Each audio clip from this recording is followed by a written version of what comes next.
రవితేజ గారు జాయిన్ అయ్యారు. నమస్తే రవితేజ గారు. Sir good morning sir.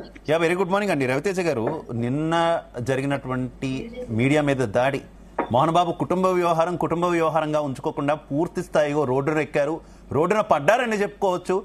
ఆ రోడ్డున పడ్డంతో పాటు చివరికి మీడియా మీద కూడా, కవరేజ్కి వెళ్ళిన మీడియా మీద కూడా దారుణంగా దాడి చేయడం, ఇది కేవలం ఈ మొదటిసారి కాదు. గతంలో తిరుపతిలో కూడా ఈ రకమైనటువంటి అటాక్ మనం చూసాం.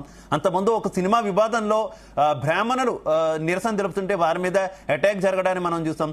సినిమా ఇండస్ట్రీలో కూడా కొంతమంది మీద చేయి చేసుకుంటూ ఉంటారు అనేటటువంటి వార్తలు వచ్చాయి. అఫ్ కోర్స్ సినిమాల కోసమో అవకాశాల కోసమో ఎవరైనా పడతారు, కానీ ఇలా బయటకు వచ్చి తానేదో పెద్దరాయుడిని సినిమాలో కాబట్టి బయట కూడా పెద్దరాయుడని చూపించుకుంటే ఏమనుకోవాలి? మొదటి నుంచి ఒక విద్యానికేతన్ స్కూల్ పెట్టారు ఆయన. పిల్లలకి మంచి బుద్ధులు నేర్పించాలా, ఈయనే మోడల్ గా నిలబడాల్సింది పోయి ఈయన చేతిలో కర్ర పట్టుకొని సినిమాలో అసెంబ్లీ రౌడీ లాగా బయటకు వచ్చి ఎప్పుడు ఆయన దురుస్తారో నడుస్తానే ఉంది సార్. ఏ వ్యవహారం చూడండి, మనం జర్నలిస్ట్ ఉన్నా కానీ ఇంటర్వ్యూ పెట్టా కానీ వాళ్ళ మీద దురుసుగా మాట్లాడతారు. ఎవరన్నా పోయినా కానీ ఆయన అంటే నియంత్రత్వ ధోరణి సార్. నేను డిక్టేటర్ని, నన్ను ఎవడేం అడగకూడదు, నాతో ఎవరు మాట్లాడడానికి లేదు, నేను చెప్పింది మీరు వినాలంటే తత్వం సార్ అది. ఆయన తత్వం ఉంటే ఆయన ఇంట్లో ఆయన కుటుంబం ఆయన చూసుకోండి సార్. మళ్ళీ వ్యాపారం చేస్తా ఉన్నాడు, చేసుకోండి. కారణం అట్లా ఒక జర్నలిస్ట్ వచ్చి అడిగిన దానికి ఆ విధంగా దాడి చేయడం, ఆయన కొడుకు మీద కోపం ఉంటే జర్నలిస్టుల మీద చూపిస్తాడు ఆయన. అది ఎంతవరకు కరెక్ట్ అండి? అదైతే మేము అయితే ఒప్పుకోం సార్. దీన్ని ఆయన చేస్తున్నాం.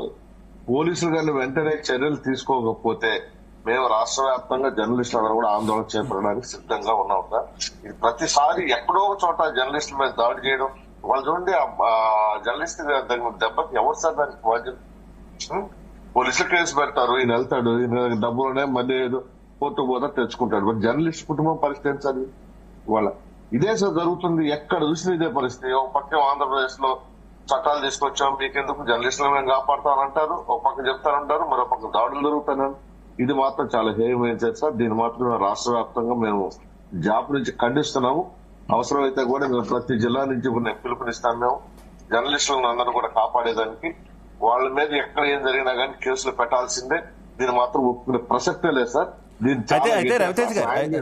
అయితే రవితేజ్ గారు, ఇప్పుడు ప్రస్తుతం గాయపడినటువంటి జర్నలిస్ట్ కి అయితే దవడ పై భాగంలో 3 ఎముకలు విరిగినట్టు అయితే పోలీసులు చెప్తున్నటువంటి